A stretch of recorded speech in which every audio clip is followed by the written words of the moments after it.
दोस्तों UP PSC 2023 mains सामान्य हिंदी का पेपर आपके सामने है। इस पेपर की एनालिसिस करेंगे, पेपर को डिस्कस करेंगे, जो भी इसके आंसर्स हैं उसके बारे में बात करेंगे। तो चलिए शुरुआत करते हैं। इसके पहले एक जानकारी, अगर आपको ये पेपर या और आने वाले जो भी पेपर्स हैं यूपी पीसीएस के वो आपको चाहिए तो आप नीचे डिस्क्रिप्शन में जो टेलीग्राम चैनल है वहाँ से टेलीग्राम चैनल को ज्वाइन कर लीजिए।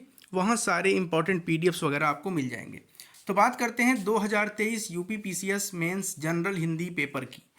तो जैसा कि आप सबको पता है कि ये पेपर है, इसका नंबर जुड़ता भी है यूपी पीसीएस में।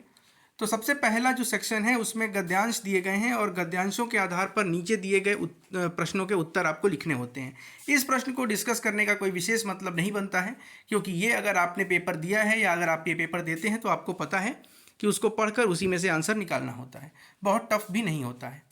तीसरे प्रश्न की हम बात करते हैं। तीसरा प्रश्न क्या है?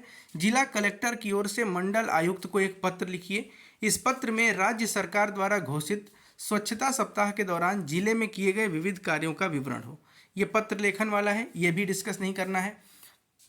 जिला शिक्षा अधिकारी की ओर से एक आदेश जारी कीजिए जिसमें श्री राम सिंह व्याख्याता गणित उच्च माध्यमिक विद्यालय क नगर को उच्च माध्यमिक विद्यालय ख नगर में तत्काल प्रभाव से 2 माह की प्रतिनियुक्ति हेतु आदेशित किया गया है। तो ये भी आपको पत्र लेखन है।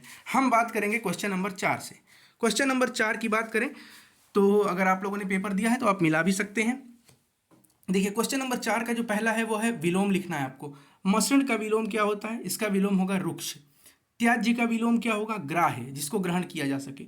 उद्धत का विलोम क्या होगा? विनीत या सौम्य। ज्ञेय का विलोम अज्ञेय होगा। पाच्य का अपाच्य होगा। प्रखर का विलोम मंद होगा। धृष्ट का मतलब होता है जो दुष्ट टाइप का हो, तो इसका आंसर होगा विनीत। संघटन मतलब एक साथ ले आना, तो इसका उल्टा क्या होगा? विघटन हो जाएगा।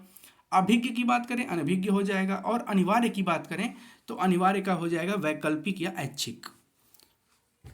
ठीक है, तो ये चौथा प्रश्न आप समझ गए होंगे। पांचवें प्रश्न की बात करते हैं। निम्नलिखित शब्दों में प्रयुक्त उपसर्गों के बारे में आपको बताना है। उपसर्ग और प्रत्यय आपको पता है। प्रत्यय मतलब जो किसी मूल शब्द के पीछे लगे वो प्रत्यय है और जो आगे लगे वो उपसर्ग होता है। तो पर्यटन जो है इसका उपसर्ग क्या होगा? तो ये ऐसे लिखा जाएगा परि, इसका उपसर्ग होगा परि। प्रतीक्षा का उपसर्ग क्या होगा? प्रति होगा, है ना। अब देखिए परीक्षा नहीं है, प्रतीक्षा है। अन्वेषण का क्या होगा? अनु होगा। अन्वेषण का आप ऐसे लिखेंगे अनु। वैसे ही निरूपण का क्या होगा? तो निरूपण का नी होगा। और अध्यक्ष का क्या होगा? अध्यक्ष का होगा अधि। तो आप ये समझ गए होंगे। ठीक है, बात करते हैं क्वेश्चन नंबर 5 के दूसरे प्रश्न की। प्रयुक्त प्रत्ययों को पृथक कीजिए। अब वैष्णव में प्रत्यय क्या है? तो वैष्णव में जो प्रत्यय है वो है अप्रत्यय। ठीक है, वैसे ही ग्रामीण में जो प्रत्यय है वो इन प्रत्यय है, ऐसे ही आप निकाल सकते हैं। वाणिज्य में यह अप्रत्यय, इसमें भी अप्रत्यय है। गणरिया की बात करें तो इसमें इया प्रत्यय है। और कौंतेय की बात करें तो इसमें भी अप्रत्यय है। ठीक है, उसके बाद से बात करते हैं क्वेश्चन नंबर 6 की। तो क्वेश्चन नंबर 6 में आपको क्या करना है? पदबंधों या वाक्यांशों के लिए एक शब्द आपको लिखना है। जैसे अनिश्चित जीविका। तो अनिश्चित जीविका को जब आप लिखेंगे तो इसको लिखा जाता है अवकाश वृत्ति, ऐसे लिखेंगे अवकाश वृत्ति। उसके बाद बच्चों से लेकर बूढ़े तक सबको अगर आप एक शब्द में बोलेंगे तो इसको बोलते हैं आबाल वृद्ध। आबाल वृद्ध, ऐसे लिखेंगे इसको। ठीक है, तीसरा है 4 अंगों वाली सेना। 4 अंगों वाली सेना को चतुरंगिणी सेना कहते हैं, वो आपको पता होगा। क्वेश्चन नंबर 4 है पेट की आग, ये भी आसान है, जठराग्नि कहते हैं। और जिसको दूसरों के दोष निकालने की प्रवृत्ति हो उसको छिद्रान्वेषी कहते हैं। आपने सुना होगा कि बहुत छिद्रान्वेषण कर रहा है, तो उसको कहते हैं छिद्रान्वेषी। क्लियर है। क्वेश्चन नंबर 7 की तरफ चलते हैं। वाक्यों को शुद्ध करना है, ये आप अपने आप से भी कर सकते हैं, थोड़ा सा मैं भी हिंट दे देता हूँ। जैसे जीवन और साहित्य का घोर संबंध है, घोर नहीं गहरा संबंध है।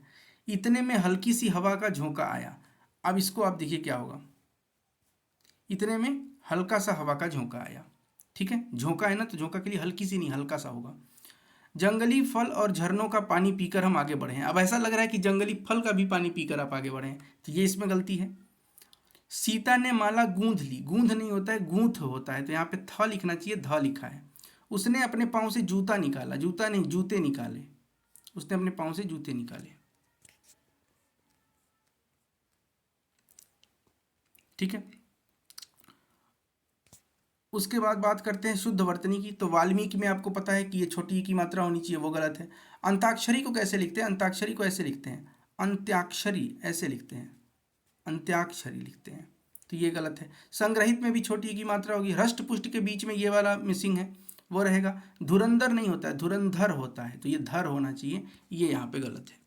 तो ये कुल मिला के आज के पेपर में जीएस में जो पूछा था वो हमने बात की कुछ पेपर्स की।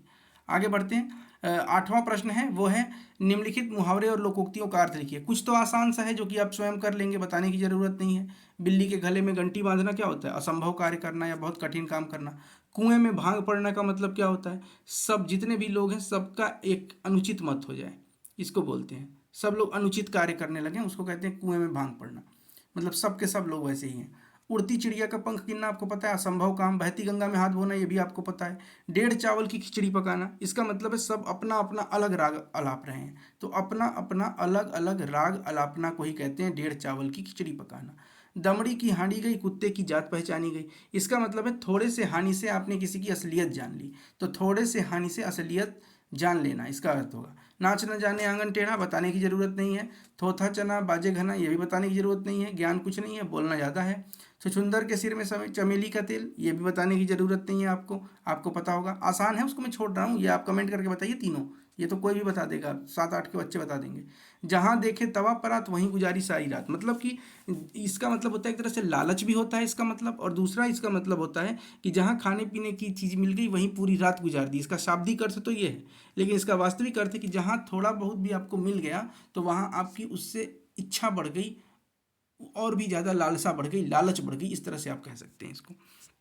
बाकी इसका वाक्य में प्रयोग भी करना होता है तो वो आपको पता होगा। तो दोस्तों पीडीएफ टेलीग्राम चैनल पे अपलोड कर दी गई है, और फिर जैसे ही ऐसे का पेपर होता है वो भी डिस्कस करेंगे। Thank you so much.